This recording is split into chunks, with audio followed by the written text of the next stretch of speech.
আমার কাছে মা বলতে মমতা ব্যানার্জি, আল্লাহ ভগবান বলতে একজনই মমতা ব্যানার্জি। তিনি আছেন তাই বাংলার মানুষ সুখে বেঁচে আছে, দাঁড়িয়ে আছে। আপনারা ধন্য। মমতাময়ী মা আছেন তাই মহিলারা আজ স্বনির্ভর হচ্ছেন। প্রকাশ্য মঞ্চে দাঁড়িয়ে মমতা ব্যানার্জিকে মা, আল্লাহ, ভগবানের জায়গায় বসালেন শাসক দলের এক মন্ত্রী। আর তার এই মন্তব্য ঘিরে নতুন করে চর্চা শুরু হয়েছে। এই মন্ত্রীর 2026-এর টিকিট কিন্তু পুরো পাক্কা, একেবারে কেউ আটকাতে পারবে না। বর্ধমানে শুরু হয়েছে পঞ্চম জেলা সৃষ্টিশ্রী মেলা, যা চলবে 12ই জানুয়ারি পর্যন্ত। এই মেলায় পূর্ব বর্ধমান জেলা ছাড়াও পার্শ্ববর্তী জেলা থেকেও নিজেদের হাতের তৈরি জিনিস নিয়ে এসেছেন স্বনির্ভর গোষ্ঠীর মহিলারা। একাধিক স্টল রয়েছে মেলায়। মেলা উদ্বোধনে এসে মন্ত্রী স্বপন দেবনাথ রাজ্যের মুখ্যমন্ত্রীর প্রশংসা করে বলেন, আমার কাছে মা বলতে মমতা ব্যানার্জি, আল্লাহ ভগবান বলতে একজনই মমতা ব্যানার্জি। তিনি আছেন তাই বাংলার মানুষ সুখে বেঁচে আছে, দাঁড়িয়ে আছে। আপনারা ধন্য। মমতাময়ী মা আছেন তাই মহিলারা আজ স্বনির্ভর হচ্ছেন। ঋণ দেওয়া, গ্রহণ করা অপরাধের মতন। মমতা ব্যানার্জি আত্মনির্ভরতার সঙ্গে বাঁচার জন্য স্বনির্ভর করেছেন বাংলার মেয়েদের, মায়েদের। এই লক্ষ্যে আনন্দধারা পরিকল্পনা। তো মন্ত্রী স্বপন দেবনাথ মমতা বন্দ্যোপাধ্যায়ের স্তুতি গাইতে গিয়ে কি বললেন শুনুন তার মুখেই। গ্যারান্টার লাগে না, গ্যারান্টার মমতা বন্দ্যোপাধ্যায়। সোনা বন্ধক দিতে হয় না,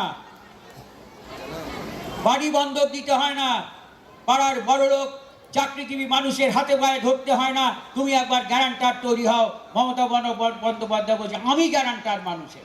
এর চেয়ে বড় কি অধিকার হতে পারে বলুন তো? ধন্যবাদ আপনাদের সবাইকে। মমতাদিকে আবার প্রণাম শ্রদ্ধা জানিয়ে আমি শেষ করছি এই কারণে, তার কারণ আমার নিজের জীবনের অনুভূতি আছে। আমি যখন MA পড়তে যাই, আমার ভর্তির টাকা ছিল না। আমার মা নিজের সোনার বাড়া দুটো বন্ধক দিয়েছিল আমার গায়ের ফজল ধারার কাছে, 250 টাকা বাধা। আজকে পাবেন? কে বলে আজকে কোনো গ্যারান্টার লাগে না? আপনার আইডিয়া ছেলেকে পড়াতে পারবেন?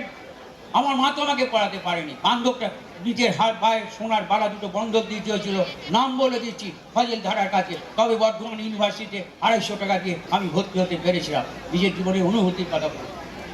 এই কারণেই মমতা বন্দ্যোপাধ্যায় প্রণাম জানাই, আমি শ্রদ্ধা জানাই। আপনারা ভালো থাকুন।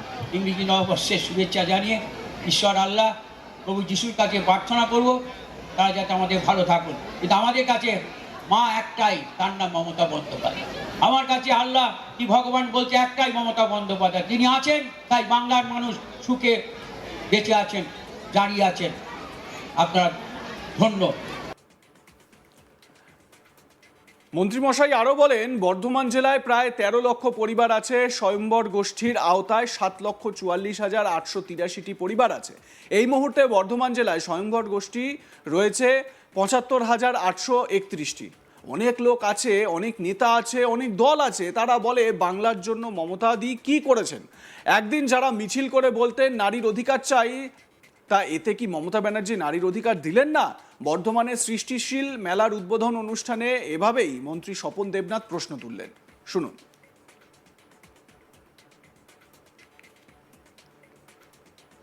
বর্ধমান জেলার কত পরিবার আছে?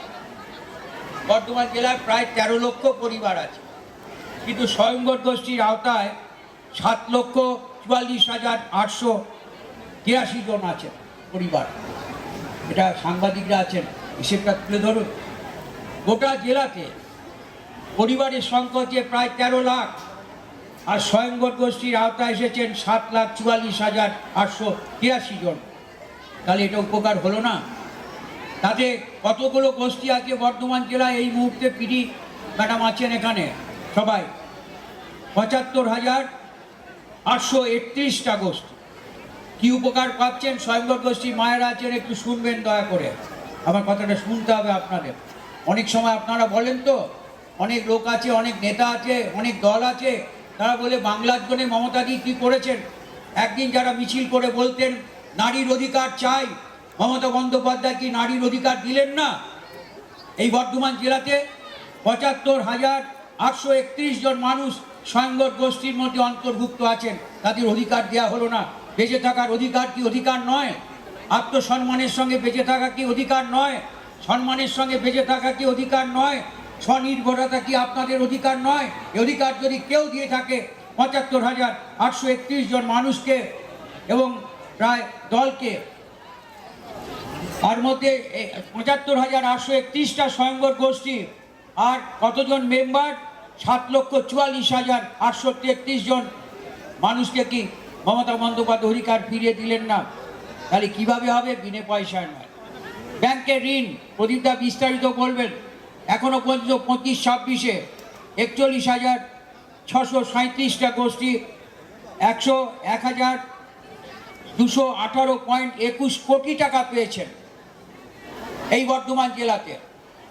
শুধু তাই নয়, রিভলভিং ফান্ড পেয়েছেন ৪৬,৭৬৮ যা স্বয়ংবর গোষ্ঠী ৯৪.১৫ কোটি টাকা। এটা টাকা নয়। এই ঋণ নেওয়ার গ্যারান্টারকে গ্রামের গরিব কৃষককে, যা ব্যাংক থেকে ঋণ নিতে গেলে গ্যারান্টার হয়, জমি দিতে হয়, সোনা বন্ধক দিতে হয়, না বাড়ি বাঁধা রাখতে হয়। আর জামিনদার মমতা বন্দ্যোপাধ্যায়, কোনো জামিনদার লাগে না। এ বিষয়ে আমার সহকর্মী সুজাতা মেহরা তার প্রতিবেদনে কি জানাচ্ছেন শুনে নেওয়া যাক। সৃষ্টিশ্রী মেলা এই মুহূর্তে চলছে বর্ধমান শহরের যে উৎসব ময়দান রয়েছে সেখানে।